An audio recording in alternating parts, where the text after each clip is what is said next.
Hello, my name is Sam LaCroix, and welcome to my 9th grade criminal justice research project, which I have chosen to do on the co-ed killer. Before we begin, please bear with me in case I make any mistakes. I'm not very experienced in the world of podcast making. With that out of the way, let's start. Have you heard of the gentle giant? Well, this giant was not so gentle. Edmund Kemper, the co-ed killer, standing at a whopping 6'9", went on an 11-month killing spree in the 70s. This spree started May of 1972, lasting to April of 73. Throughout his life, he murdered a total of 10 people, and countless unfortunate animals. We will cover different aspects of Kemper's life, such as his early life, imprisonments, and what he did after his first release. We will also review the murders he committed. We'll discuss who, what, when, where, why, and how, plus the gruesome details of what he did to his victims after they died. Born December 18, 1948 in Burbank, California, Edmund Ed Emil Kemper III was born to father Edmund Kemper Jr. and mother Clarnell Kemper. Kemper was the middle child of 3, both of his siblings being girls, Susan and Anil. After his parents' divorce in 1957, Kemper moved with his mother and 2 sisters to Montana. As a child, he often cut off the heads of his sisters' dolls. Later, in an interview, Kemper said, quote, "There was actually a sexual thrill. You hear that little pop and pull their heads off and hold them up by their hair. Whipping their heads off, their bodies sitting there, that'd get me off," end quote. And had them play disturbing games like Gas Chamber, where he pretended to writhe in agony until he, quote-unquote, died. As well, he murdered and beheaded multiple family cats. Kemper also suffered an abusive relationship with his mother that would later prove to be motive for murder. His mother was not only a heavy drinker, but also forced him to live in a dark and rat-infested basement at 10 years old. At age 14, Kemper ran away to California to live with his father and stepmother, until his stepmother kicked him out soon after. He then moved to his grandparents' 17-acre farm. Kemper had a fascination with firearms and owned his own rifle, which his grandmother took away after he had been killing many small animals. At this point, he is 15 and a quote-unquote walking time bomb. Kemper resented his grandmother's authority over him and his grandfather. While his grandfather was at work, Kemper got into an argument with his grandmother, in which he grabbed his .22 caliber hunting rifle and shot her. When his grandfather arrived home, Kemper shot him so that he, quote, could spare the old man the pain of seeing his wife's dead body, unquote. When asked why he did this, he replied that he, quote, just wanted to see what it felt like to kill grandma, end quote. He also remarks that he sees a version of his mother in his grandmother. He was arrested and falsely diagnosed as a paranoid schizophrenic.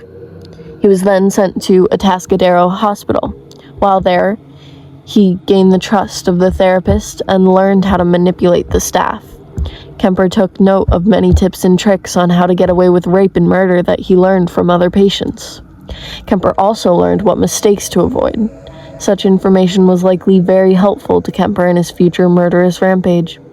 At 21, Kemper had convinced mental health professionals that he had made a full recovery and was released back into his mother's care, now in California, where she took a job at university. Kemper went into community college as part of his release requirement. The homicide was later expunged from his criminal record. Kemper had aspirations to become a police officer, but sadly he was 4 inches too tall to meet the height limit to become a police officer.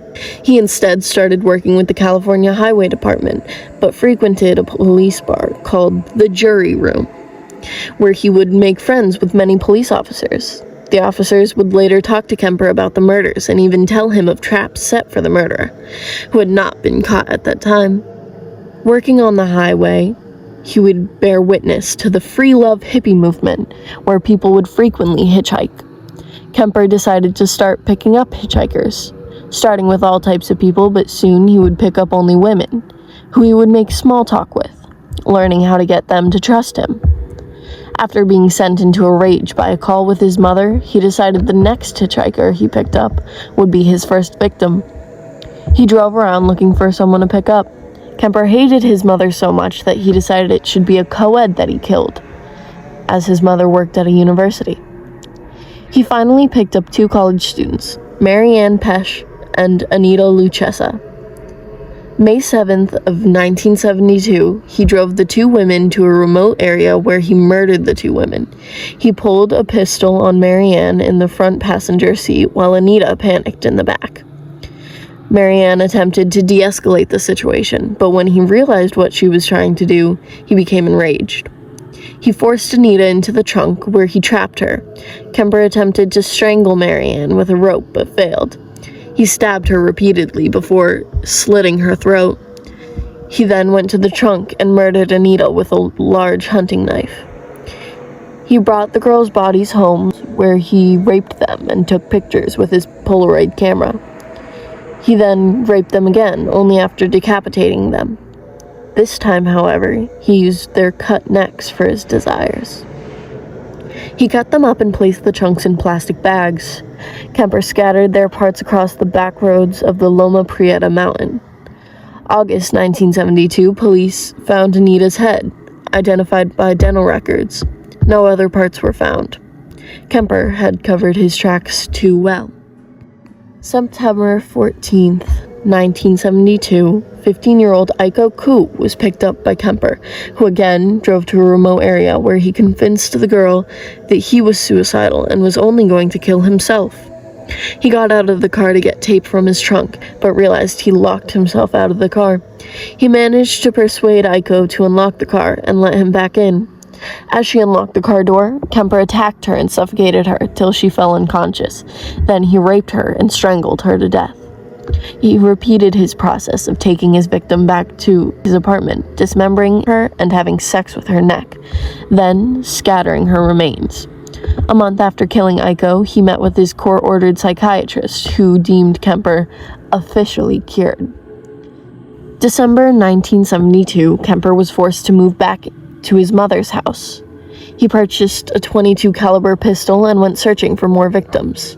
January 7th, 1973, Kemper drove around the campus of Cabrillo College, where he found 18-year-old Cindy Shaw.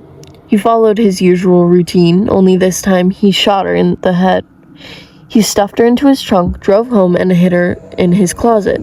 The next day, he had sex with the corpse, beheaded it, then disposed of the dismembered body parts in the Pacific Ocean. But he kept her head.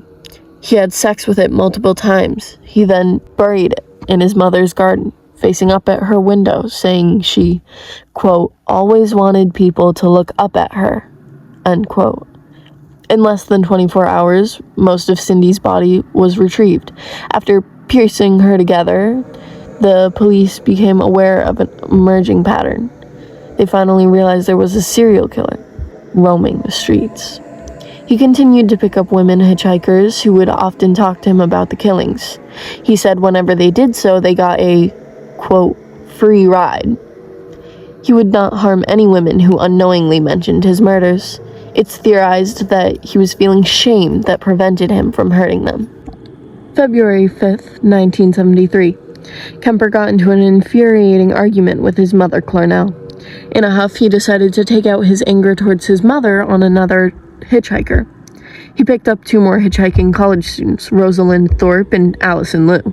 Without even stopping the car, in his rage, he pulled the .22 caliber pistol on the girls and started shooting.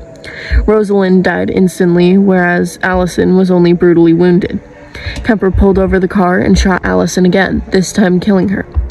He hid the women's bodies in the truck and drove to his mother's house, where he tested his limits by decapitating the bodies right on the street. Sadly, no one even noticed. The next day, he brought in the decapitated body of Allison and the separated head of Rosalind. He proceeded to rape both, then dismember them for disposal, where he scattered them across the countryside near Santa Cruz. 1 week later, several body parts were found, but no connections were made. Police suspected serial killer Herbert Mullen, who was a real schizophrenic. Slowly, Kemper decided that he had enough experience to kill his real target, his mother. April 20th, 1973, after his mother went to sleep, 24-year-old Edmund Kemper slit his mother's throat and bludgeoned her to death. Kemper was not satisfied by only taking his mother's life. He decided to also have sex with her head. He said that he did it to humiliate his mother and, quote, shame her memory. Finally, he destroyed her vocal cords as a last attempt to, quote-unquote, shut her up. He hid her remains in his closet.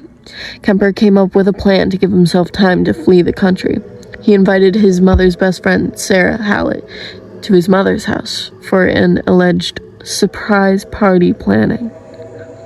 He tricked Sarah into a false state of security before strangling her. Kemper decapitated his mother's best friend and raped her body. He cleaned the apartment and stashed the bodies away in a closet. He became paranoid that the police were on his trail. While in Colorado, Kemper called the Santa Cruz Police Department and attempted to turn himself in. The officer who answered knew Kemper from the bar he frequented and fully believed that the confession was just a prank. The officer actually hung up the phone.